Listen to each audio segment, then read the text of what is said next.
And so at this point, we now conclude our survey of Virgil's Aeneid with the final 6 books of Aeneid. And of course, this will be the last video you'll be watching in the literature series before you take your midterm exam. And remember again that your midterm exam essay question is about Virgil's Aeneid.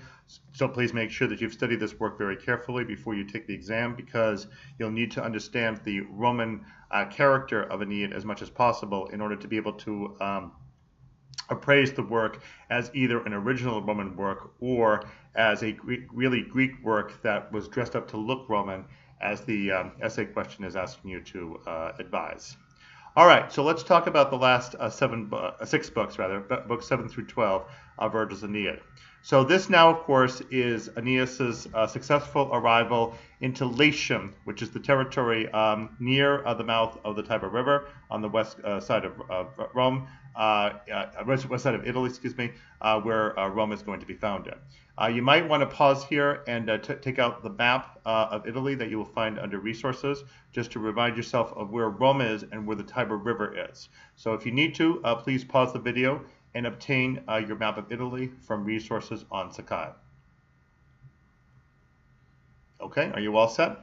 Okay, so you can see where Rome is. It's right on the Tiber River, and you can see that it's not too far inland from the mouth of the Tiber River, which is where Ostia eventually will be built. And of course, that's the key port that we mentioned in the videos that was built in order to facilitate trade in and out of Italy and Rome itself, and was eventually completed under Emperor Claudius. All right, now,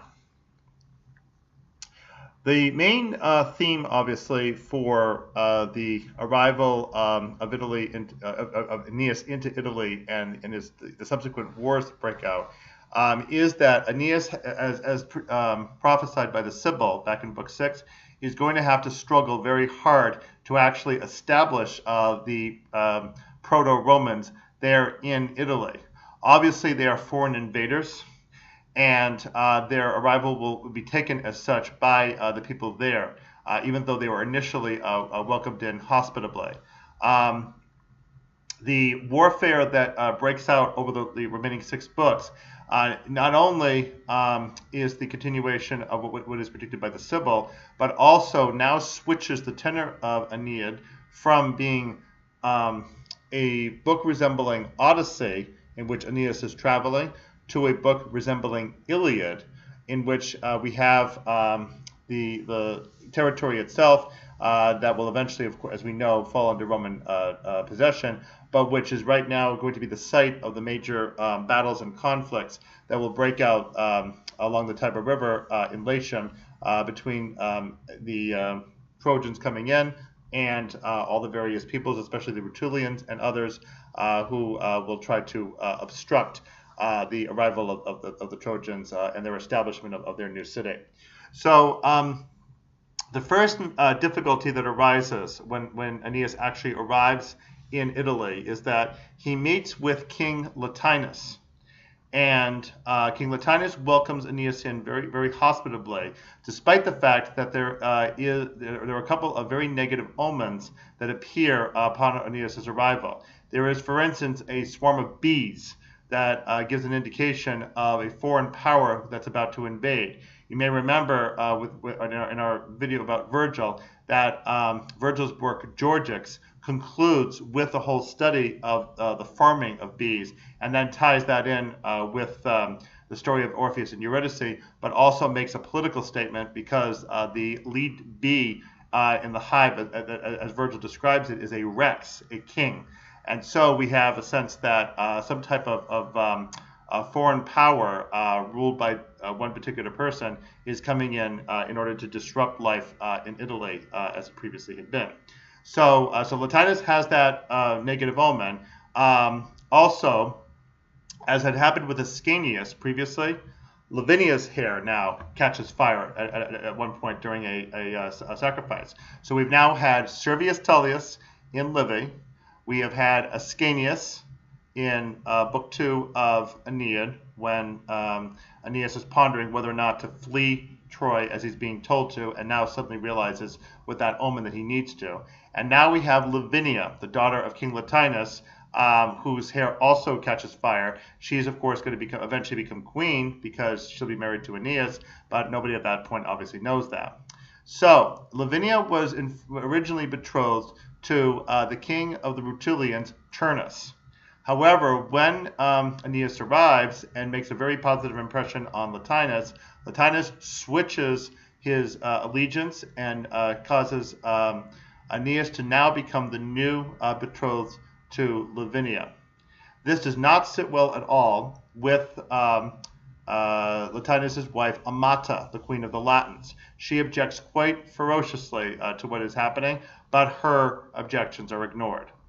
All right, now, at the point when it looks like the new wedding is about to come in place, which will pretty much consummate Aeneas' arrival with the Trojans in Latium, this is when Juno shows up again. So now she sends the Fury Alecto to spread word of what's going on with these foreign invaders and to cause a lot of chaos to happen, including approaching Turnus, who surprisingly is fairly laid back on the rejection that's supposed to happen. Alecto ends up firing him up. So we now have Amata, who goes insane with the Fury. We have Turnus, who is sent into a rage by the Fury. And then we have general chaos that happens all through the countryside. And that's what gets the war underway. So the war goes on for the remaining 6 books of Aeneid. And it ends in a surprisingly sudden turn of events in Book 12 when Aeneas ends up facing off against King Turnus in a one-on-one duel, something that had been talked about quite a bit before, but which had never been arranged until then finally. Now, Turnus, along the way, was assisted by his nymph and therefore immortal sister Juturna. However, in Book 12, Jupiter finally has had enough with all the bloodshed that has gone on through those 6 books. And Jupiter finally turns to his wife Juno and orders her finally to stand down. Juno raises her last objection to why she'd been causing so much trouble. She did not want the name of the Trojans to survive. Jupiter's reaction is almost like, well, why didn't you tell me so? We could have arranged that a long time ago and avoided all this nonsense. So anyway, that after 12 books, we finally have the major resolution with Juno resolved, and as a consequence, the entrance of the Trojans into Italy will be permitted. It is a rather wry fact that in agreeing to Jupiter's terms so willingly, Juno essentially condemns her pet city of Carthage to its doom. We might also point out, of course, that Juno in a way had even done that before, back in Book 4 when she and Venus set up their plot, because in making it necessary for Dido to bring in Aeneas and then get connected with him, Dido is setting herself up to be eventually rejected by Aeneas, because obviously both Juno and Venus are aware that Aeneas isn't supposed to remain in Carthage. So when Dido ends up taking the departure of Aeneas so hard and even committing suicide, and then also carrying out that curse, essentially Dido is responding to the misfortune inflicted upon her relatively unfairly by the 2 goddesses Juno and Venus. So ironically, at 2 different spots in this story, Juno ends up inadvertently contributing to the eventual destruction of her pet city, Carthage. In any event, once Juno finally stands down, then Jupiter sends down a different Fury, Megaera, to get Juturna to stand down from helping Turnus. The moment that Juturna sees Megaera, she's immediately clued in on what's happening, and she is devastated, and she buries herself down under the water, for all we know, never to return, in the devastation of the loss of her brother that's about to happen. So Aeneas and Turnus carry out their fated duel. Now it's quite interesting to note that both of them share characteristics with Achilles. For instance, there's an earlier scene in which Turnus breaks into the Trojan camp and then gets caught there. There was actually a point, if Turnus had thought to get the gate of the camp open, that would have ended the campaign of the Trojans right then and there. But unfortunately, he didn't get that open because he got too arrogant about trying to kill the Trojans himself. As a consequence, he gets surrounded, and it's only with the help of Juno that he finally gets himself to jump into the Tiber River and swims away, which incidentally is exactly what happens to Achilles in the later books of Iliad, when he jumps into the Scamander, when he's trapped inside the Greek Trojan camp, and finally has to swim away. So both of them go through this in a rather interesting way. So Turnus, in this sense, comes off looking like Achilles in the sense of being mad, excessively passionate, and also willing to commit injustices if necessary. For instance, when Turnus kills Aeneas' friend Pallas, a very young, inexperienced green kid, basically, Turnus is boastful enough to take Pallas's belt off his body and wear it hubristically in a very vainglorious way to say, "See, look what I did." And in a way, the behavior of Achilles to drag Hector's body around the tomb of Patroclus is similarly hubristic. Achilles, however, eventually learns to stand down. Turnus, on the other hand, never does get the lesson. And so this act of hubris is ultimately what's going to contribute to his downfall. In Book 12, at the point when Jupiter finally gets Juno to stand down, he weighs the scales, which is also something that happens with Zeus, with Hector and Achilles. When he weighs the scales, it turns out that Turnus, in fact, is doomed. And then it's just a question of getting the duel arranged and for Aeneas to be able to win. So it would seem that the duel is just going to happen, and Turnus is just going to be beaten. Well, once again, here at the very end of the work, where you would expect this really great final climax of the defeat of this really evil enemy and the triumph of the great hero Aeneas to now get Rome all established, you would think that would happen? No. It's hard to know for sure whether the work is complete as it is, because we are aware that Aeneid is incomplete in other parts of it. It seems to be mostly a complete work, and there isn't really too much thought that there necessarily is a missing ending. But in any event, something is very strange here, because Aeneas defeats Turnus. Turnus begs for mercy. Here's the point where those critical lines back in Book 6 come up from Anchises, when he says, "Spare the humble, tame the proud."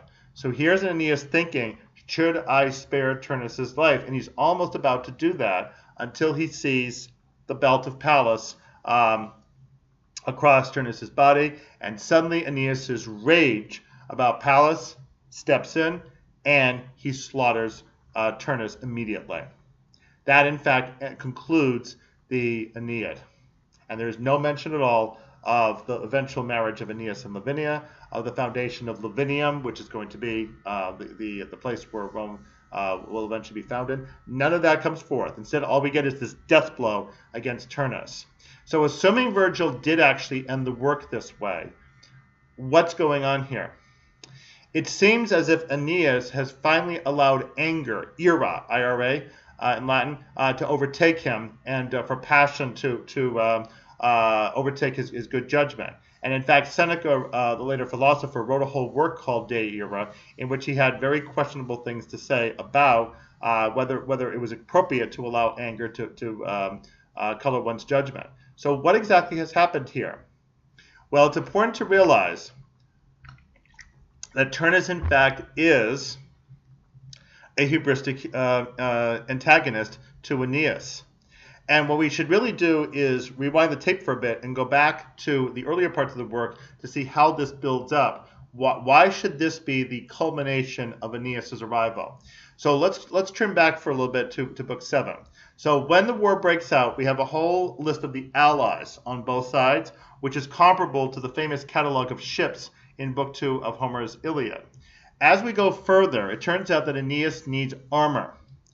And so Venus is going to beg first to Jupiter and then the Cyclops to make new armor for Aeneas. Again, something that's similar to Iliad, because Achilles, after he loses his first suit of armor, when Patroclus is killed and his body taken away by the Trojans, needs to get a new suit of armor so that he can now re-enter the Battle of Troy. And so Thetis, his mother, has to beg for Jupiter to allow, again, the Cyclops to make a new suit of armor and a shield for Achilles. So here now we have Aeneas with a connection to Achilles. It's almost like Aeneas himself is the visitor coming in to conquer, just like Achilles also was the visitor coming in to conquer. And both of them have fate surrounding them. The difference is that Achilles is fated to die, whereas Aeneas is fated to arrive successfully and found the city of Rome. Okay, so Aeneas receives his armor, and the shield has a full depiction of it of later events, including most notably the Battle of Actium. Aeneas, however, does not understand what any of it means. He just simply takes the armor and the shield with him, and of course is grateful for them, and is unaware of how he accepts on his shoulders the fate and fame of his descendants. All right, so Aeneas gets his armor and is able to continue with the battle. Now, he actually ends up traveling inland of the Tiber River in Book 8 to discover the Arcadians. And he ends up meeting King Evander and even discovers that he has a relationship with that people. It's at that point that Aeneas becomes close friends with Evander's son Pallas. After that, Aeneas continues over to the Etruscans and becomes an ally with them and takes some Etruscans back down to the Tiber River to carry out the campaign. There is, of course, a rather interesting point of irony about the Etruscans because, first of all, the Etruscans will supply the last three kings of Rome, and the last one turned out to be a bit of a disaster for the Romans. And second, of course, the Romans will eventually conquer the Etruscans and will destroy their key city of Veii in 386 BC. So this alliance between the Romans and Etruscans has a somewhat sinister foreshadowing of what's going to happen to the Romans and the Etruscans later. In any event, though, Aeneas does get them as allies. Now, while he is off, Ascanius tries to hold the fort at home, and in Book 9, those two close friends, Nisus and Euryalus, who are almost like twins, sneak into the camp of the Volscians in order to try to steal stuff and get information, and they even carry out some murder. Unfortunately, when they sneak in, one of them wears a helmet that he steals. Unfortunately, he did not know the superstition called 3 on a match, which is that soldiers do not light 3 cigarettes or any other smoking items with the same light if they are somewhere out on campaign at night, because that light might be just enough for an enemy to see where they are. So in this case, they had been told not to take any glittery armaments, but they did. He wears the helmet, and the helmet glitters in the light, and the Volscians see what's happening. They come over, and both Nisus and Euryalus are killed. And this is quite ironic because of their great success back in Book 5 during the funeral games for Anchises. So although they have a happy time at that in those funeral games, they eventually are going to come to this very bloody end. So of course this is going to intensify the battle further. So as we said before, it's in Book 10 when Aeneas arrives home after his campaign that he discovers that Pallas, in fact, has been slain by Turnus. And it's at that point that Aeneas becomes really Achilles-like in his rage and wants to take on Turnus himself. So Turnus almost becomes like the equivalent of Hector, in the sense that Hector kills Achilles' friend Patroclus, so therefore becomes the target of Achilles' anger. And similarly, Turnus kills Aeneas' friend Pallas, and so Aeneas similarly is now going to have his anger targeted against Turnus. And just like Achilles and Hector, Aeneas and Turnus will meet in a close battle. So all of this therefore suggests that we see the wheels of fate turning, and therefore there's going to be no other possible result than for Aeneas and Turnus to have this particular final battle. And even when, as Juno withdraws, and Juturna withdraws, and Jupiter does the weighing of the scales and so forth, it just seems that everything is stacked up against the natives. At one point, Aeneas is even wounded, and once again, his mother, Aphrodite / Venus, is right there to take care of him, and so he's nursed back to health. So everything seems to be just going exactly Aeneas's way. No matter what he does, even when he does things that are somewhat wrong, it just all seems to work out for him. So why do we just get this strange sense of dissatisfaction with this ending?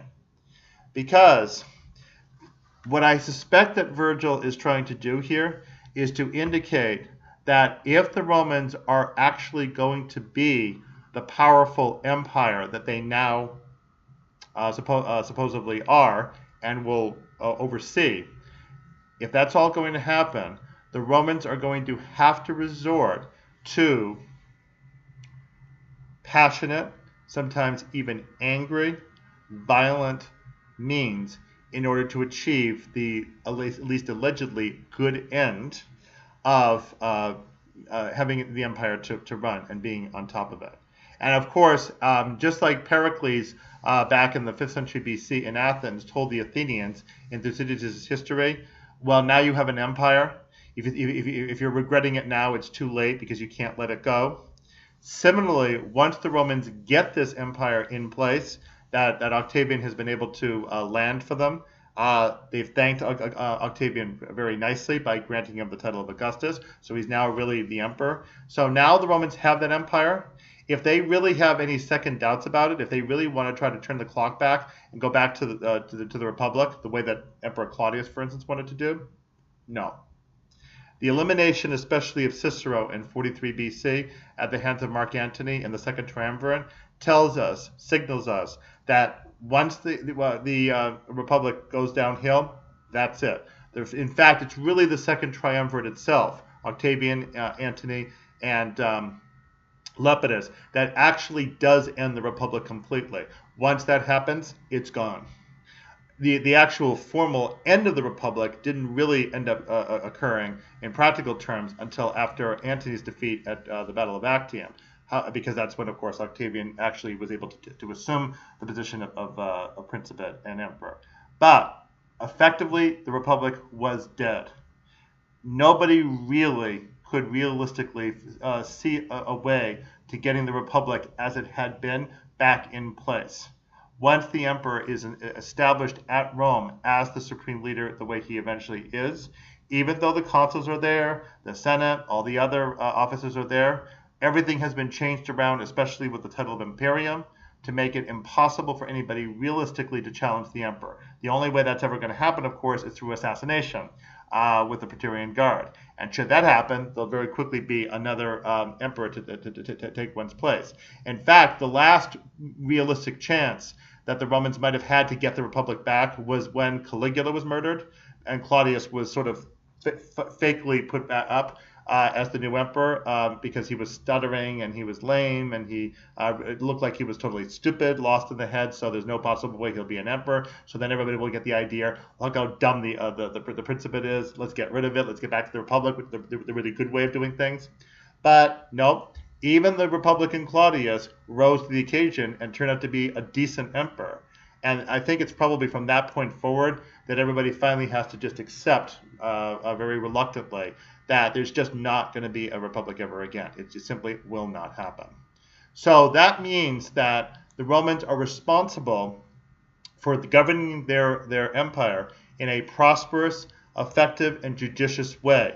Because like any ruling power, they're always subjected to rebellion, to many different forms of opposition, to just the general logistics of having to run the empire, especially a very large one like this, with all the complications that involves. There's a lot to it. It's going to be very difficult. So they probably, from time to time, are going to have to resort to, again, violent, very inimical means of resolving problems, as Aeneas ends up doing with Turnus, in order to be able to carry out the running of the empire. That is, in fact, the hard reality that Octavian obviously had to confront with first the death of his adopted father, and then the establishment, but then breakdown of the Second Triumvirate. Once he was up there, he was going to have to be able to establish a way for the empire to continue. And again, it was going to be at times a very troubled path. He lost 3 legions in Germany. Still, the empire had to keep going. And again, it was not always going to be possible to make everything nice for the empire to be okay. So I would say that Virgil's message with these last 6 books is a combination of admonishment and criticism. First, for the fact that the Rome itself got to where it was on the backs of other peoples whom they had to trample to get there, like the Carthaginians. The Romans, however, do have faith in the gods on their side. The Romans do now have one who seems to be a very prosperous, very well-minded emperor who will govern very effectively and take the Romans into their new age, into their golden peace that's in fact going to follow. So the Romans are going to be able to get the empire off to a reasonably good start. But the Romans are going to have to be very careful that they do not lose sight of the moral fiber needed to get the empire in place and be able to keep the subordinate peoples in a position where they are willing to accept the Romans, especially the empire, as their own leaders. The Romans are going to have to learn pretty quickly that running an empire is not the same thing as running a republic. And again, at times they're going to have to be very forceful in order to be able to establish their ways. So Turnus, I suspect, is the model for the opposition that the Romans will face. It is not to say that this opposition is totally hubristic and bad-minded. There may be legitimate grounds on the other side for their opposition that the Romans will be able to recognize. That's always going to be the moral ambiguity that's going to surround the foundation of the Republic originally, and now the foundation of the empire at this point. So the Romans will have to accept that moral ambiguity. It's never going to be perfect. They're going to have to just simply proceed with the empire as it is, as imperfect as it is, keep it going, keep themselves in control, follow that dictum of spare the humble, tame the proud, and simply make themselves as just and at the same time as forceful a leadership as they possibly can be, and be able to keep the provinces relatively satisfied to maintain that Roman rule in their own locations. So this is a very tough task for the Romans to face. When we come back after the midterm exam, we will start looking at the later pieces of literature to see how the earlier years of the empire went. How well did the Romans heed this very well presented message of Virgil in his Aeneid. Okay, well, there is a video about the midterm. You should make sure to listen. I wish you all the best of luck with the midterm exam, and come on back after you've taken it so we can continue into the imperial works of literature, Ovid, Petronius, Seneca, and Apuleius. We'll see you here again after the midterm.